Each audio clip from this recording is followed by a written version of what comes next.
J'ai Robin Ford, Bob Dylan, Boris James, Cassette de Halloween, Steve Harris, Ayeshiowski, Jimi Hendrix, James Hetfield, Scott Ian, Tommy, je me souviens pas, Mick Jagger, John Jett, Brian Johnson, Brian Jones. Ah, pff. Ouais, j'ai entré tous ces nombres pour tous ces messieurs. Ok. Là, on a une statistique très intéressante. J'ai même Steve, je m'y attends pas. Hein. Alors, plein d'années, je me souviens. Pour cette année, je me souviens. Ça, Prorata de récupération. Oh, plus l'enchaînement de l'attaquant est long. L'enchaînement, c'est genre le combo. Plus le défendeur mettra du temps à récupérer, que ce soit au sol ou dans les airs. Et j'ai mis genre. Alors, j'ai classé. J'ai groupé les personnages. J'ai groupé plusieurs personnages ensemble là. Là, on a. Et pour chacun, j'ai mis un nombre différent pour au sol et dans les airs. Et comme vous pouvez le voir, j'ai tapé beaucoup de nombres. J'ai même marqué 666 et 667. Comme vous pouvez le remarquer, dans mon jeu, j'avais prévu genre des combos qui sont extrêmement longs. Genre, genre les... Oh, tu peux facilement passer les 1000 coups. Genre, dans un jeu vidéo normal, dans un jeu vidéo de combat normal, tu devrais...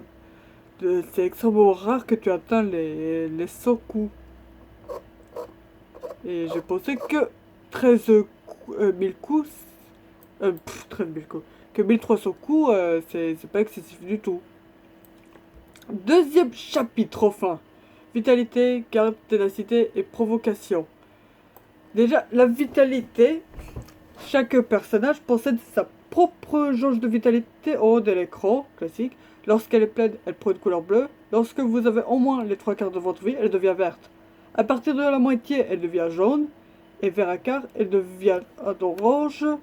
Et au-dessous d'un quart, elle devient rouge. C'est très simple. Chaque personnage débute avec des valeurs défensives différentes, points de vie, défense, garde, etc. Aucun personnage ne reçoit forcément les mêmes dégâts avec les mêmes attaques. Le nombre de dégâts reçus dépend aussi de la position du receveur. Tous les personnages reçoivent 15% de dégâts supplémentaires accomplis et 30% supplémentaires, je suppose, dans les airs, auquel on peut ajouter 50% si l'attaque est reçue dans le dos. Pourquoi je crois que c'est plutôt le dos, grammaticalement, non? Si le receveur est étourdi, le multiplicateur de dégâts supplémentaires varie selon le type d'attaque. Dégâts pourpres. Quand les personnages subissent des dégâts en bloquant, une partie de leur barre de vie devient pourpre. Ces dégâts, appelés dégâts pourpres, sont essentiels car il s'agit des dégâts qui peuvent être restaurés. La restauration des dégâts est 3 fois plus rapide que le personnage ayant subi ces dégâts est déplacé en réserve. Attention cependant, appeler un personnage non actif en combat fait disparaître tous ces dégâts pourpres. Les attaques normales, les coups spéciaux et les distorsions infligent des dégâts pourpres à l'exception de ceux qui possèdent la propriété pas de dégâts pourpres.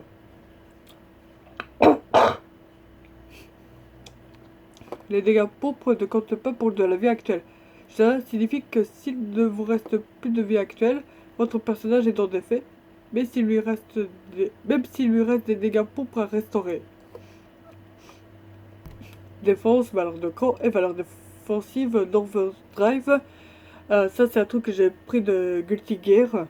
Au fur et à mesure qu'un personnage perd de la vie, il reçoit plus ou moins de dégâts. Cela est dû à plusieurs facteurs, la valeur de cran, la valeur défensive d'Overdrive, le bonus de défense et les affinités élémentaires. Les dégâts varient également de la variante du personnage. Les formes déchaînées sont généralement plus résistantes que les variantes normales, alors que les variantes simples le sont moins. Oui, j'en avais pas parlé, mais je crois que les variantes simples, c'est genre avec des commandes simplifiées. Je pense. Donc, vous voyez, pour chaque personnage, j'ai genre des... J'ai genre J'ai genre une valeur de vie de base. Après, j'ai valeur de croc, hein. Quand c'est au-dessus de 80% de sa vie, tu reçois des dégâts. Euh, Jeff Beck, par exemple, la variante simple reçoit des... Si et sa barre de vie est au-dessus de 80%, sa variante simple reçoit des dégâts tout à fait normaux, hein. Mais sa variante normale reçoit 99% des dégâts. Quand, quand, ça, quand il lui reste... Quand c'est au-dessus de 60%, oh, il reçoit 85% des dégâts de base des attaques et, et ainsi de suite. Généralement, ça réduit quand tu es proche de... Quand ta vie est proche de zéro. Mais je dois mettre... Oui, j'ai des exceptions, hein. Par exemple, la forme déchaînée de Kurt Cobain reçoit un peu plus de dégâts quand il est proche de... Quand il a entre 20% et 0% de vie, que quand il a entre 40% et 20% de vie. Et on voit aussi qu'il y a la valeur offensive d'Overdrive. Elle, elle détermine les dégâts reçus par rapport à ce que tu... Par rapport à combien est rempli ta charge d'Overdrive. Et par rapport aussi à la vie.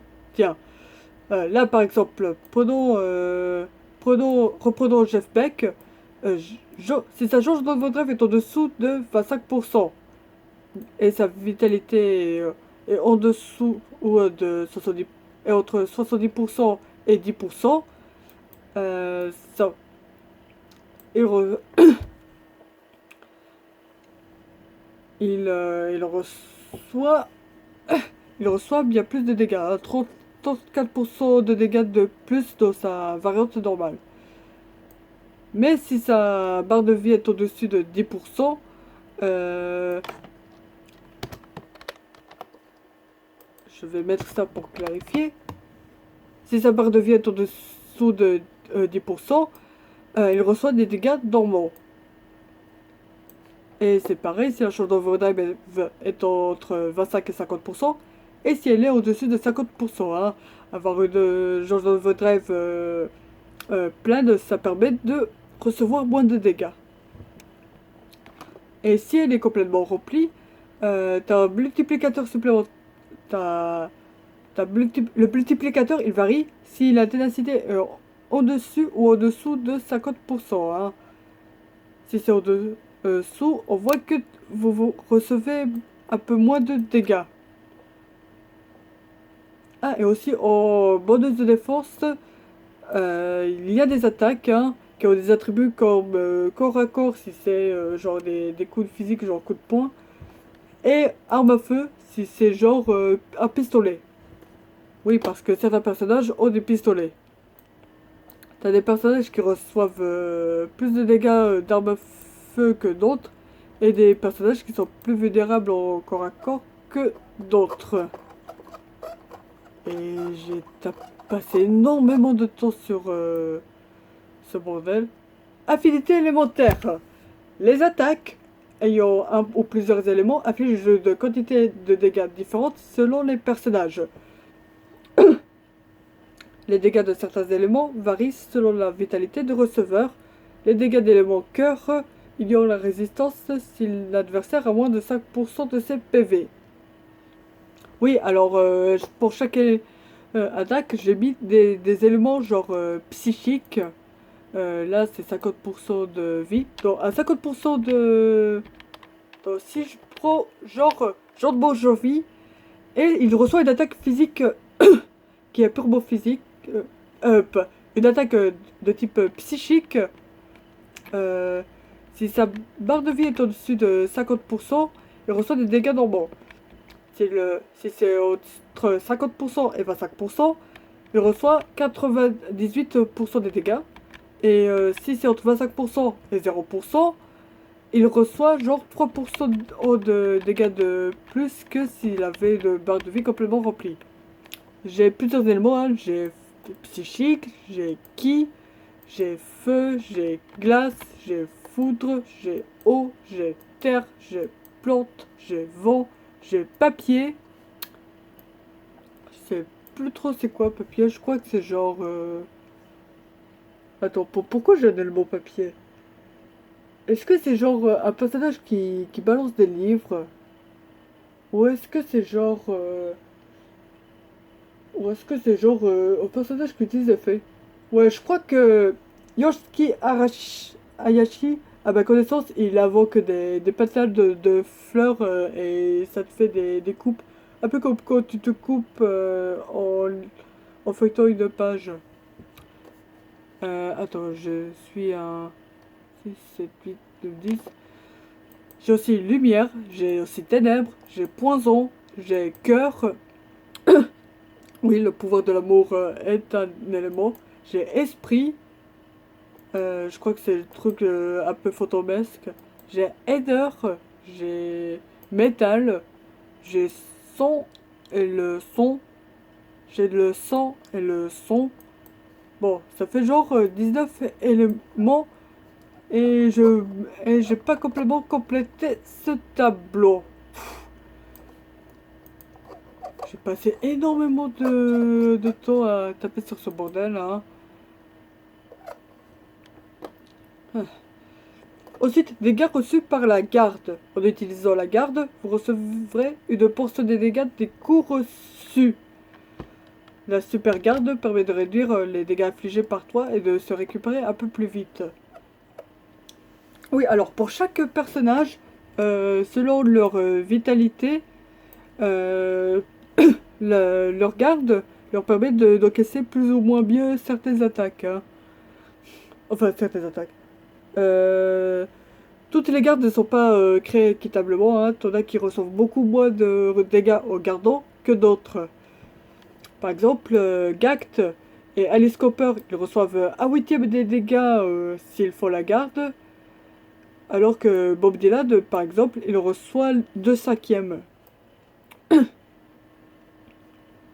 Et ça dépend aussi de la vitalité des personnages, hein. Ça, c'est les nombres à 33 pour...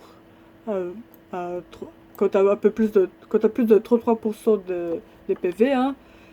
Quand, quand t'as en dessous de 33% des PV, Gact, sa garde, elle réduit genre à 5e. Maintenant, Alice Cooper, sa garde, elle va faire... elle va réduire les dégâts reçus d'un tiers. Enfin, par... Et voyons, j'avais dit quoi? Qui déjà? Oui, Bob Dylan. Dylan. Oui, j'ai mis par ordre alphabétique. Bob Dylan, sa garde, s'il a peu de PV, ça va réduire les dégâts de moitié. Ayant aussi résistance de garde, la garde peut subir qu'un certain nombre de coups avant de se briser. Une fois la garde brisée, elle sera utilisable pendant un certain temps. Là, comme vous pouvez voir, j'ai des gardes qui peuvent qui varient selon le personnage, hein. Il y en a qui selon la vitalité, je crois que c'est genre je crois que c'est genre le nombre de coups ou maximum qu'une garde peut encaisser. Genre si t'as au moins plus de 75% des PV, Bono il peut encaisser jusqu'à 120 coups avec sa garde, hein. Je précise que j'ai prévu la possibilité d'attaque de combos qui font plus de 1000 coups. Mais si sa vie retombe entre 75% et 50%, c'est, elle passe, peut encaisser son 10 coups avec sa garde. Si c'est mais si sa vie passe à jusqu'à 25%, peut encaisser plus que 90 coups. Et s'il est proche de 0%, il peut pas encaisser plus de 75 coups. Et j'ai aussi prévu un taux de restauration variable de la garde. Ensuite, jauge de ténacité. En dessous de la jauge vitale se trouve cette jauge bleue qui détermine la ténacité du personnage. À chaque coup que vous recevez, votre personnage reçoit des dégâts de ténacité qui s'accumulent et vide la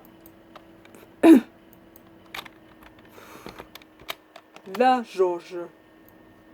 Une fois sa jauge de ténacité complètement vide, le personnage est étourdi. Un personnage étourdi, en plus d'être incapable de se défendre, reçoit 104% de dégâts supplémentaires s'il reçoit une attaque normale ou un coup spécial, 50% de plus s'il reçoit une distorsion, et 25% de plus s'il reçoit une overdrive. De plus. Et là encore, ça varie selon la vitalité des personnages. On voit que la ténacité, elle descend si ta vie, si ta vie est plus basse.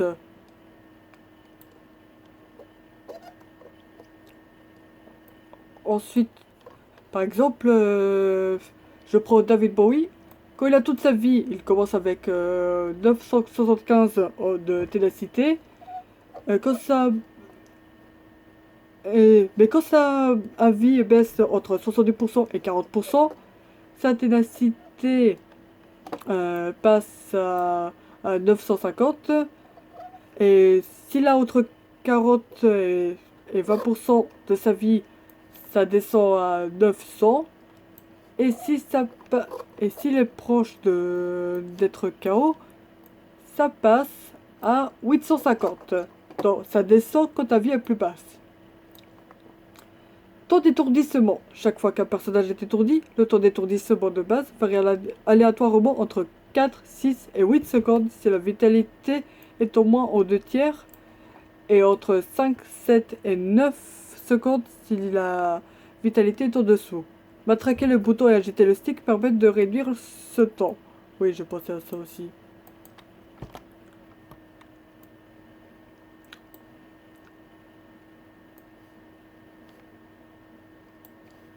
S'ajoute. Là, j'ai une phrase qui est pas complète. S'ajoutant à cette valeur est un. S'ajoutant à cette valeur est un modificateur de temps d'étourdissement qui dépend du personnage. Modificateur du temps d'étourdissement en secondes par rapport au personnage correspondant à sa vitalité. J'ai passé tellement de temps pour des conneries de ce genre. Ensuite, provocation. Chaque personnage possède 3 provocations ayant des effets différents. Augmentation de statistiques, augmentation de statut ou même attaque à part. Les provocations peuvent être interrompues par n'importe quelle attaque et prennent effet à partir de la moitié de l'animation si l'effet n'est pas offensif. Donc voilà, hein. Comme vous pouvez voir, j'ai repris le système de Street Fighter 3. Hein. Dans Street Fighter 3, quand tu fais une provocation, tu obtiens un bonus permanent. Tu peux obtenir soit un bonus permanent à ta défense. Hein. Par exemple, le Q qui devient beaucoup plus solide si tu utilises ta provocation. Et dans d'autres cas, ça permet d'augmenter genre le stun que tu as ou les dégâts que tu affliges dans un combo.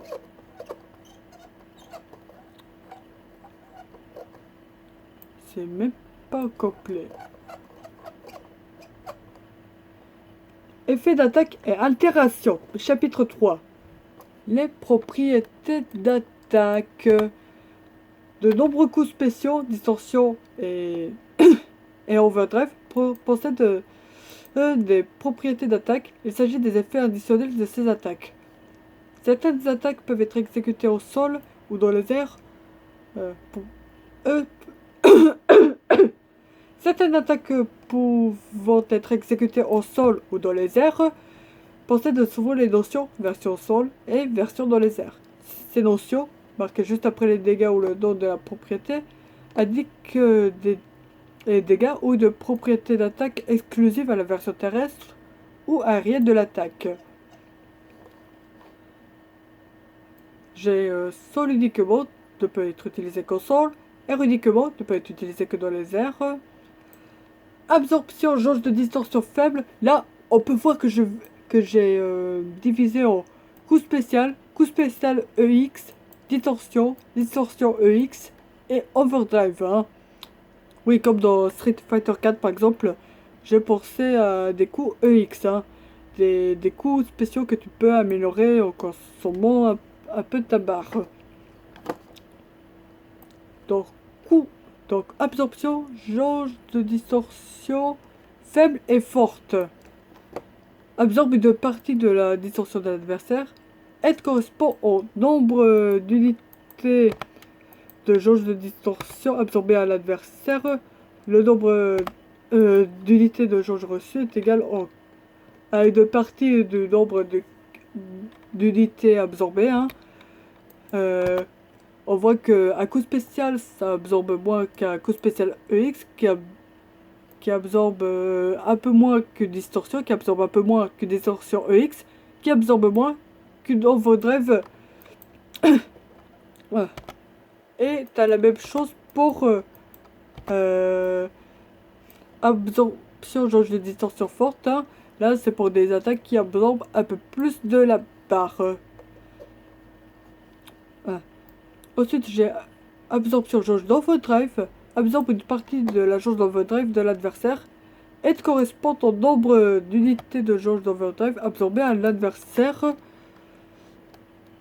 Ensuite, j'ai absorption vitale.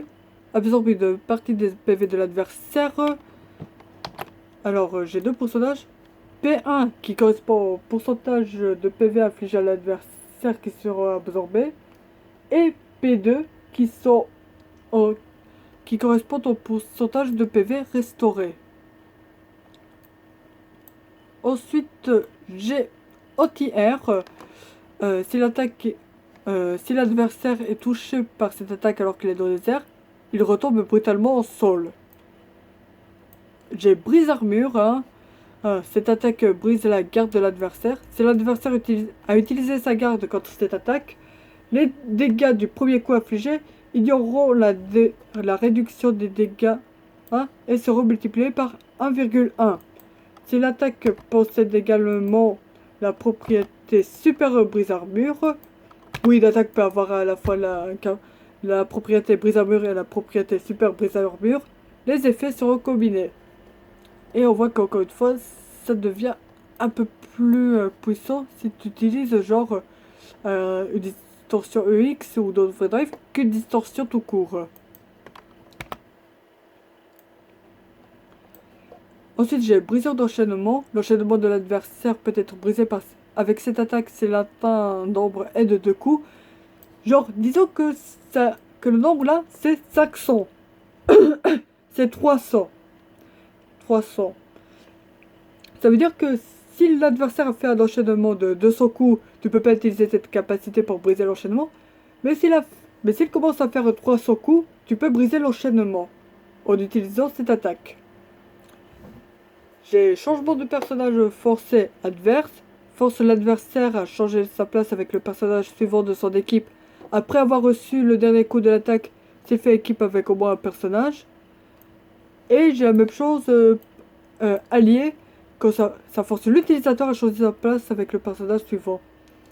Oui, parce que j'ai un système d'équipe comme dans Capcom vs SNK 2 Tu peux choisir de jouer avec 1, 2, 3 ou 4 personnages. On verra ça plus tard. Ensuite, j'ai consomme des balles. L'utilisateur doit utiliser de balles ou cartouches pour au moins un coup de son attaque. Genre, si c'est une attaque qui fait 3 coups, ça va consommer 3 balles. Ensuite, j'ai consomme des dégâts pourpres. L'utilisateur doit sacrifier une partie de ses dégâts pourpres pour infliger plus de dégâts. P correspond au pourcentage de dégâts pourpres qui seront sacrifiés. Le nombre de dégâts supplémentaires est égal à une quantité de la... à un multiple de la quantité des dégâts pourpres de l'utilisateur. Ensuite, on peut dire que ça peut aller loin. Ensuite, j'ai consomme des PV. Hein. L'utilisateur doit sacrifier un nombre de PV fixe pour exécuter cette attaque. Si les PV actuels sont inférieurs au coût demandé, aucun PV ne sera consommé. Et ça, c'est pour les coups spéciaux. Par contre, pour les distorsions et overdrive, j'ai mis que si les PV actuels sont inférieurs au coût demandé, un seul PV sera laissé. Si l'utilisateur n'a plus qu'un seul PV, il sera laissé à l'utilisateur. Hein. En gros, tu restes à un PV, tu vas pas te suicider.